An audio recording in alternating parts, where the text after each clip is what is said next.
aimer les gars ou les filles. L'important, c'est pas l'âme.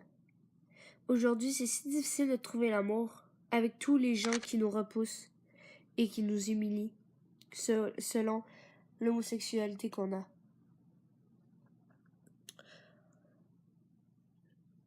Qu'importe qu'il soit avec envers l'homme ou femme, ce sentiment existe. Ces sentiments sont importants.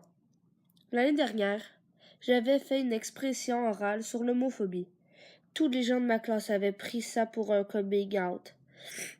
Ce n'est qu'un an plus tard que j'ai commencé à me poser des questions.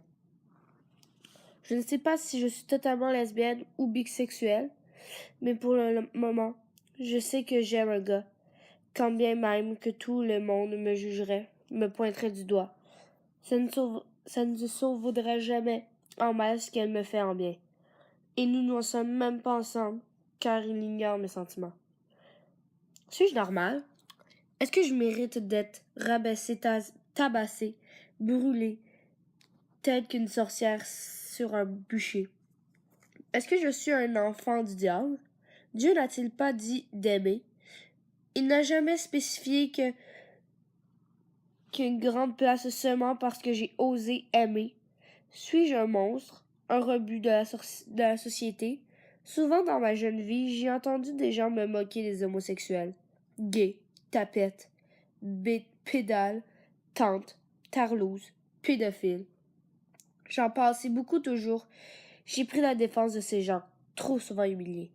Grimpé dans les rideaux en entendant des propos injurieux, combattu pour défendre ce que trop juraient, immoral. Et maintenant que je comprends ce qui, innocemment, me poussait à me prendre la défense de ces minorités, maintenant je comprends que je fais partie de leur. Je ne regrette pas les combats livrés. Je suis prêt à recommencer. Aujourd'hui, longtemps qu'il ne faudra pour défendre ceux qui sont rabaissés. Savez-vous comment tout cela a commencé?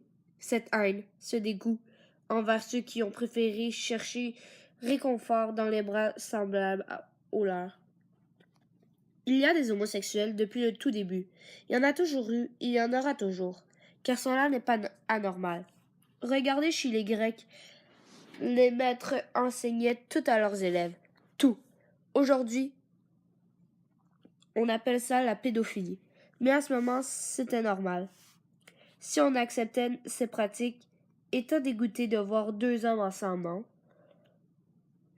Ce qui a changé la mentalité, l'Église encore, et toujours elle voyait cela comme une menace. Deux hommes ou deux femmes pouvaient pas avoir d'enfants. Si trop de gens étaient homosexuels, cela ferait une baisse de naissance, donc moins de fidèles. On a alors parlé de maladie mentale, des folies. Bref, je sais pas si je suis gay ou bisexuel. Pour le moment, je ne sais pas si j'aime un gars, tellement que parfois ça me fait mal. Je l'aime et les raisons qui me poussent à ne pas lui en parler ne sont absolument pas un rejet de ma condition. Je suis ce que je suis, que ça plaise aux autres ou pas. Parce que je sais que l'homosexuel n'est pas une maladie.